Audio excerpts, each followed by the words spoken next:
Hi friends, എല്ലാ കൂട്ടുകാർക്കും cooking ഹൗസിലേക്ക് സ്വാഗതം. നമ്മളിപ്പോൾ 84 സബ്സ്ക്രൈബേഴ്സായി. അപ്പോൾ എന്നെ സപ്പോർട്ട് ചെയ്ത് എൻ്റെ കൂടെ നിന്ന എല്ലാവർക്കും പ്രത്യേകം നന്ദി.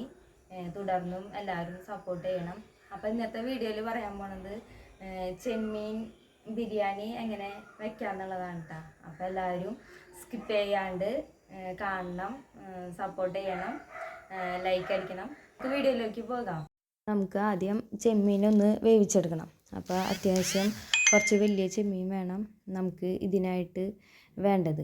അപ്പോൾ ചെമ്മീൻ നന്നായി കഴുകി വൃത്തിയാക്കിയതിന് ശേഷം ഒരു പാത്രത്തിലേക്ക് 1/2 ടീസ്പൂണ് മുളക് പൊടി, 1/4 ടീസ്പൂണ് മഞ്ഞൾപ്പൊടി, പിന്നെ കുറച്ച് ഉപ്പ്. അധികം ഉപ്പിടണ്ട, നമ്മൾ മസാലയിലേക്ക് കുറച്ചും കൂടി ഉപ്പിടുക. അപ്പോൾ അത് കാരണം ഇപ്പോൾ ഇതിലേക്ക് കുറച്ച് ഉപ്പിട്ടാൽ മതി. ഇനി ഇത് നന്നായി മിക്സാക്കിയതിന് ശേഷം അതിലേക്ക് ചെമ്മീൻ വൃത്തിയാക്കി വെച്ചത് ഇട്ട് കൊടുക്കുക. ഇനി അതിലേക്ക് കുറച്ച് വെള്ളം ഒഴിച്ച് കൊടുക്കുക. ഇത് നമുക്ക് വേവിച്ചെടുക്കാനാണ്. അങ്ങനെ ഇത് വെള്ളം ഒഴിച്ചതിന് ശേഷം നമുക്ക് ചെറിയ കഷ്ണം കുടംപുളി വേണം ഇട്ട് കൊടുക്കാൻ. ചെറിയ കഷ്ണം മതി. അപ്പോൾ നല്ല കുടംപുളി നോക്കിയിട്ട് ഇടണം കേട്ടോ, കറക്കണമൊന്നും ഇടരുത്. അങ്ങനെ ഇത് ഇട്ട് കൊടുത്തിട്ട് നമുക്കിത് അടുപ്പത്ത് വെച്ചിട്ട് വേവിച്ചെടുക്കാം. അങ്ങനെ അടുപ്പത്ത് വെച്ച് വേവിച്ചിട്ട് കുറച്ച് വെള്ളത്തോട് കൂടിയിട്ട് വേണം നമ്മൾ ഇത് ഓഫാക്കാനായിട്ട്. ഫുള്ളും വറ്റിച്ച് കളയരുത്. ഈ വെള്ളം നമുക്ക് ആവശ്യമുണ്ട്. അപ്പോൾ ഇത് പ്രത്യേകം ശ്രദ്ധിക്കണം, വെള്ളം വറ്റിച്ച് കളയരുത്.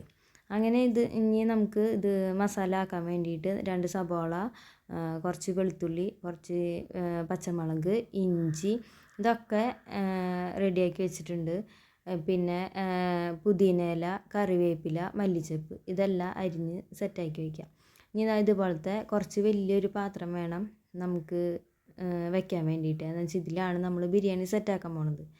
അപ്പോൾ ഇതുപോലത്തെ വലിയ പാത്രം വെച്ച് അതിലേക്ക് വെളിച്ചെണ്ണ ഒഴിച്ചിട്ട് വെളിച്ചെണ്ണ ചൂടായി വന്നതിന് ശേഷം നമ്മൾ സബോള ഇട്ട് കൊടുക്കുന്നുണ്ട്. ഇനി സബോള ഇട്ട് കൊടുക്കണോടൊപ്പം തന്നെ നമ്മൾ കുറച്ച് ഉപ്പിട്ട് കൊടുക്കണം. ഉപ്പിട്ട് കൊടുക്കണത് വേഗം സബോള ഒന്ന് വാടി കിട്ടാൻ വേണ്ടിയിട്ടാണ്. അങ്ങനെ സബോള വാടി കിട്ടി. അപ്പോൾ അതിലേക്ക് ഇഞ്ചി, പച്ചമുളക്, വെളുത്തുള്ളിയൊക്കെ നമ്മൾ ചതച്ചിട്ടാണ് ഇട്ട് കൊടുക്കുന്നത്. എന്താണെന്ന് വെച്ചാൽ ചതയ്ക്കുമ്പോൾ നമുക്ക് കുറച്ചും കൂടി ഒരു മണവും രുചിയൊക്കെ ഉണ്ടാവും കേട്ടോ. അരിഞ്ഞിടുന്നേക്കാളും പ്രത്യേക ഒരു ടേസ്റ്റ് ഇങ്ങനെ ചതച്ചിട്ട് ഇടുമ്പോഴാണ്. അങ്ങനെ അത് നന്നായി ഇളക്കി കൊടുത്ത് അത് കുറച്ചൊന്ന് മൂത്ത് വന്നിട്ടുണ്ട്. അപ്പോൾ കരിഞ്ഞ് പോകാണ്ട് നോക്കണം എല്ലാവരും. അപ്പോൾ അതൊന്ന് മൂത്ത് വന്നതിന് ശേഷം നമ്മളിത് 2 ടീസ്പൂണ് മുളക് പൊടി ഇട്ട് കൊടുക്കുന്നുണ്ട്. അതിലേക്ക് ഞാൻ മഞ്ഞൾപ്പൊടി ഇടുന്നില്ല. എന്താണെന്ന് വെച്ചാൽ നമ്മൾ ചെമ്മീൻ വേവിക്കാൻ വെച്ചപ്പോൾ മഞ്ഞൾപ്പൊടി ഇട്ട കാരണം കൊണ്ട് ഇപ്പോൾ ഞാൻ മഞ്ഞൾപ്പൊടി ഇടുന്നില്ല. ഞാൻ അതിലേക്ക് 1 ടീസ്പൂണ് മല്ലിപ്പൊടി, പിന്നെ 1.5 ടീസ്പൂണ്, എൻ്റെ ചെറിയ സ്പൂണാണ് മസാല എടുക്കുന്നത്. അപ്പോൾ അത് കാരണം 1.5 ടീസ്പൂണ് ഗരം മസാല. ഇത് നമ്മൾ കടകളിൽ നിന്ന് മേടിക്കുന്ന ഗരം മസാല അല്ല കേട്ടോ, ഞാൻ വീട്ടിൽ തന്നെ ഉണ്ടാക്കിയിട്ടുള്ള ഗരം മസാലയാണ്. എനിക്ക് കടകളിൽ നിന്ന് മേടിക്കുന്നത് എനിക്ക് അത്ര താല്പര്യമില്ല. അപ്പോൾ ഞാൻ വീട്ടിൽ തന്നെ ഉണ്ടാക്കണതാണ്. അപ്പോൾ ആർക്കെങ്കിലും അതിൻ്റെ വീഡിയോ വേണമെന്നുണ്ടെങ്കിൽ കമൻറ്റ് ബോക്സിൽ അറിയിക്കുക. അപ്പോൾ ഞാൻ അതിൻ്റെ വീഡിയോ ഇടാം കേട്ടോ. അങ്ങനെ അത് ഇട്ട് മൂത്ത് വന്നതിന് ശേഷം തക്കാളി അരിഞ്ഞത് ഇട്ട് കൊടുക്കുക.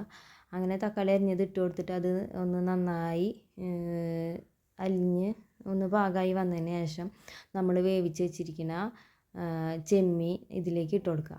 അപ്പോൾ അതിൻ്റെ ചാറും കൂടി ഇട്ട് കൊടുക്കണം കേട്ടോ. അങ്ങനെ ആ പുളി മാറ്റി വയ്ക്കണം, പുളി ഇതിലേക്ക് ഇടരുത്. അങ്ങനെ ഈ ചെമ്മീൻ്റെ ഇതൊക്കെ ഒഴിച്ച് എല്ലാം ഒന്ന് ഇളക്കി കൊടുക്കുക.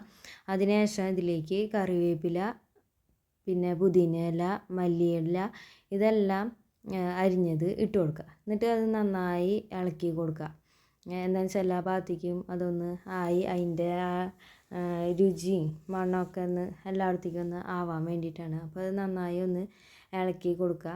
ഇളക്കി കൊടുത്തിട്ട് നമുക്കതൊന്ന് മൂടി വെച്ചിട്ട് വേവിക്കണം. അപ്പോൾ പ്രത്യേകം ശ്രദ്ധിക്കണം, നമ്മളിതിൽ വെള്ളം ഒഴിക്കണില്ല. അപ്പോൾ ചെറിയ തീയിൽ വേണം നമ്മളിതൊന്ന് ഒരു 10 മിനിറ്റ് അല്ലെങ്കിൽ ഒരു 5 മിനിറ്റ് 10 മിനിറ്റ് ഒക്കെ ഒന്ന് മൂടി വെച്ച് വേവിക്കുക കേട്ടോ. അപ്പോൾ നമ്മൾ വേവിച്ചെടുത്തു. മൂടി തുറന്ന് നോക്കിയപ്പോൾ സെറ്റായിട്ടുണ്ട്.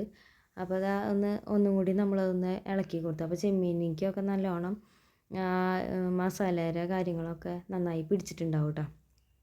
അത് സെറ്റായതിന് ശേഷം നമ്മൾ ഇതിലേക്കാണ് ഇനി ചോറിടാൻ പോണത്. അപ്പോൾ നമ്മൾ ചോറ് സെപ്പറേറ്റ് വേവിച്ചെടുത്താണ് കേട്ടോ. നമ്മൾ കറിവേപ്പില, ഏലക്കായ, കറുകപ്പട്ട, കരയാമ്പൂ, പെരിഞ്ജീരകം, ഉപ്പ് ഇതൊക്കെ ഇട്ടിട്ട് നമ്മൾ പ്രത്യേകം വേവിച്ചെടുത്താണ് കേട്ടോ അരി. അങ്ങനെ അത് വേവിച്ചെടുത്തത് ഇതാ നമ്മുടെ ചെമ്മീൻ ൻ്റെ മസാല ഇതൊക്കെ റെഡി ആയതിനു ശേഷം അതിലേക്ക് നമ്മൾ ചോറിങ്ങനെ ഇട്ട് കൊടുക്കുകയാണ്. അപ്പം മുകളിലേക്ക് ഇങ്ങനെ ചോറിങ്ങനെ നമ്മൾ ഇട്ട് സെറ്റാക്കുകയാണ് കേട്ടോ. അപ്പോൾ അങ്ങനെ നമ്മൾ ചോറ് മുഴുവനും അതിലേക്ക് ഇട്ട് കൊടുത്ത് സെറ്റാക്കി. ഇനി അതിന് ശേഷം അതിലേക്ക് നമ്മൾ നെയ്യ് ഉരുക്കിയതാണ് ഒഴിച്ച് കൊടുക്കുന്നത്.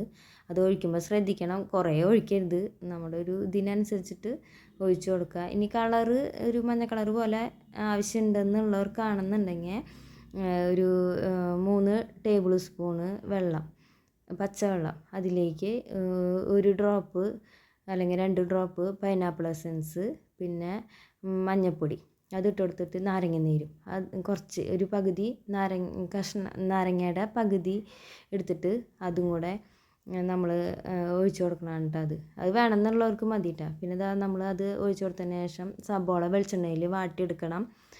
അതിന് ശേഷം അണ്ടിപ്പരിപ്പും മുന്തിരിയും നമ്മൾ അതിൽ വറുത്തെടുത്തിട്ടുണ്ട്. ഓയിലൊന്നും സബോള വറുത്തെടുക്കരുത്, വെളിച്ചെണ്ണയിൽ വറുത്തെടുത്താലാണ് ഈ ഒരു ഇതിൽ നമുക്ക് സബോള കിട്ടുള്ളൂ കേട്ടോ, വറുത്ത് കിട്ടുള്ളൂ.